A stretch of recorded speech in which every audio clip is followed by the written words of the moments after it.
Yalbo, c'est Fu, aujourd'hui nouvelle vidéo dans laquelle on va parler de jeux qui ont été annoncés, cela en début d'année ou même avant, mais qui ont été un petit peu oubliés, où on n'a pas eu de news et on est en attente, on sait pas s'ils vont être abandonnés ou pas, il y a plein de choses qui se posent. Ensuite, oui, effectivement, ça fait plus de 2 semaines actuellement que je n'ai pas fait de vidéo, voilà, j'en suis désolé, j'ai eu 2-3 petits soucis internes, etc. Mais voilà, rien de mal, mais ne vous inquiétez pas, on prendra beaucoup plus les vidéos quand il y aura les jeux comme Black Clover qui sortiront, il y a aussi SAO, etc. Ou peut-être pourquoi pas ce Jujutsu Kaisen s'il arrive temps en or. Donc bien évidemment, on va commencer par parler de Jujutsu Kaisen Phantom Parade, voilà, annoncé en début d'année, annoncé pour 2022. Ceci étant, les dernières news qu'on a là, comme vous pouvez le voir en septembre, etc., tout ce qui est en rapport avec la saison 2, mais ce qui concerne le jeu, vraiment le jeu en lui-même, ça date déjà rien que du 3 juillet. Et je rappelle, c'est un jeu vraiment qui est annoncé pour 2022. Hein. Et on a eu les préinscriptions qui ont commencé. On a, il me semble, dépassé les 500K de préinscriptions. Ils avaient déjà annoncé qu'on aurait très bientôt, déjà en juillet, même avant, la sortie des préinscriptions sur iOS. Et c'est toujours pas le cas. Donc on peut dire vraiment depuis juillet, silence radio. Et encore en juillet, c'est un concours Amazon qui s'est terminé le 7. Voilà, donc en réalité, les dernières news réelles, hein, là ça va... Ouais, voilà quoi. 6 juin. En juin, on avait 2-3 trucs, et puis depuis, silence radio, les gars. Ça a été bien propulsé avec le film qui était sorti au cinéma. Là, ils avaient bien monté le Twitter, etc. Exceptionnel, hein, n'empêche la hype derrière Jujutsu Kaisen, hein, mais en même temps, on le comprend. Hein. On considère aller comme une sorte de new gen. Et franchement, non, c'est très lourd. Et ça serait dommage de ne pas avoir Jujutsu Kaisen. Mais j'en parlerai sur un autre sujet, sur un autre jeu, là, un peu vers la fin. Si la possibilité pourrait devenir d'un de mes avis. On verra bien. Donc du coup, les gars, l'autre jeu, en fait, j'y ai pensé tout simplement parce que j'étais en train de regarder la saison de Stone Ocean. Et je me suis dit, mais putain, on nous avait annoncé un jeu JoJo's. Et je me suis dit, mais il est où? Donc vous le savez, on a eu cette annonce de K-Lab qui était sortie en 2020, nous annonçant tout simplement un site web en rapport avec le jeu JoJo et plus voilà un jeu mobile, voilà avec celui-là. Donc c'est déjà c'était dinguerie, on était grave hype. Donc le site est tout simplement là. Si vous voulez, je pourrais le remettre en description si vous voulez relire tout simplement les petites news qui ont été annoncées il y a un an, parce que depuis ils ont tout simplement rien rajouté. Donc il y a eu cette annonce là, je crois que c'est là on l'avait vu à peu près. Et quelques temps après, donc en début d'année 2022, donc en janvier, on nous annonçait qu'ils ont eu enfin les droits de distribution mondiaux. Donc on aura une globale en plus de ça, de ce JoJo. Donc ils sortiront bien évidemment chez nous, en Chine, etc. Un peu partout, sauf Japon. Ça j'ai pas trop compris. Donc du coup ça sera un jeu qui va être développé avec K-Lab et Shenku Games, je crois que ça s'appelle, l'entreprise chinoise. Donc voilà, j'attends du lourd de ce jeu JoJo parce que si on regarde bien... Dernièrement, même sur les jeux coop, tu tapes JoJo, il reste plus grand chose. Qu'est-ce qui reste de JoJo? Je crois qu'il nous reste à la limite un jeu pop. Non, franchement, il n'y a plus grand chose de cette licence et c'est dommage parce qu'elle est énorme. Donc j'ai vraiment hâte qu'on puisse revoir un peu plus de ce côté-là. Hein. Et du coup, les gars, la dernière chose sur laquelle que je voulais revenir. Le fameux Demon Slayer, voilà. Vous savez, Demon Slayer, c'est clairement le jeu mobile que j'attendais le plus quand il est annoncé en 2020, hein, comme vous pouvez le voir. Je crois que moi j'étais au courant par Kaku en mars. Ils ont sorti les préinscriptions, on a eu un trailer qui donnait vraiment trop envie, qui nous rapprochait vraiment d'un sorte de Bounty Rush. Mais waouh. Et depuis, aucune nouvelle. Hein. La dernière news qu'on a eue, comme vous pouvez le voir, c'est le 22 décembre 2020. Donc ça commence, ça fait 2 ans. Ça va faire 2 ans.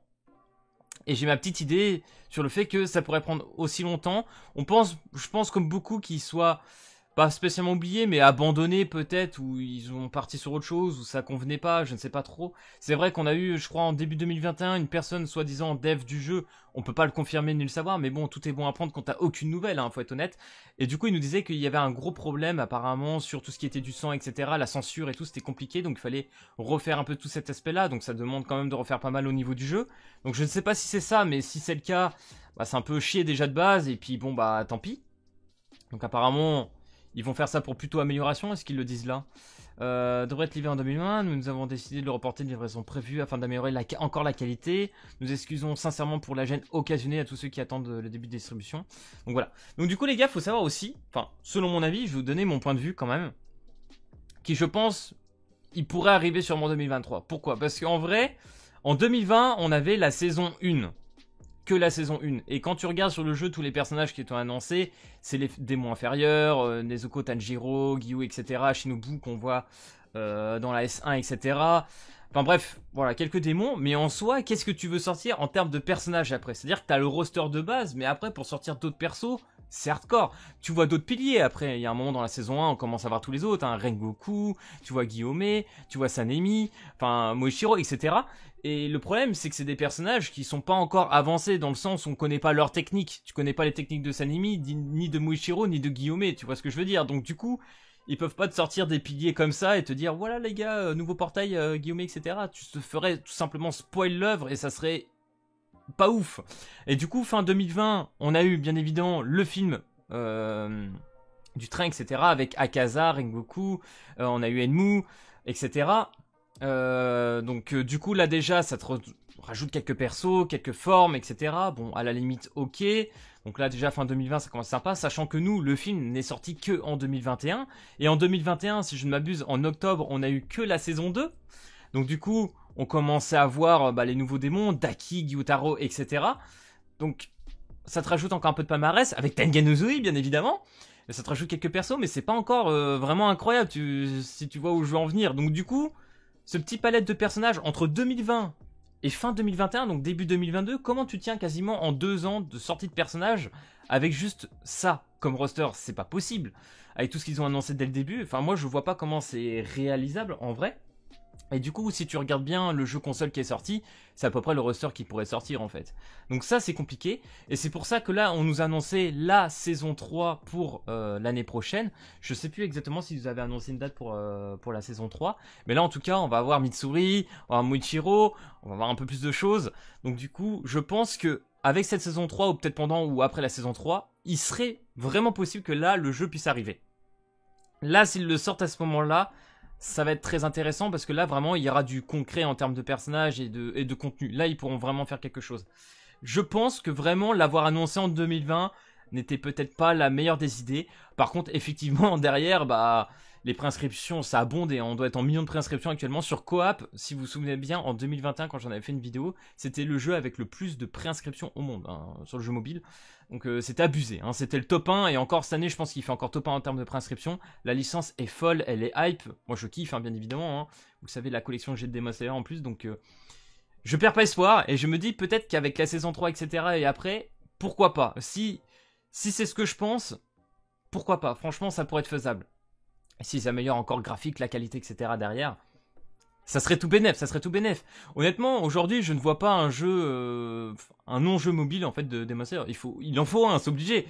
Ils peuvent pas nous laisser avec ça. Donc SVP les devs, Quattro, etc. Pour 2023, faites-nous plaisir, ressortez une petite news de ce jeu et là, dites-nous que c'est bon quoi. Donc voilà les gars, j'espère que cette vidéo, voilà pour parler des jeux un peu oubliés, il y en a peut-être d'autres que j'ai oubliés, mais c'est les principaux auxquels je pensais parce que c'est ceux vraiment que j'ai beaucoup de hype et que j'ai très envie de voir, enfin bref. Si cette vidéo t'a plu, n'hésite pas comme d'habitude à lâcher le petit pouce bleu et à t'abonner. Et puis moi je te dis à plus à la prochaine vidéo, allez peace tout le monde.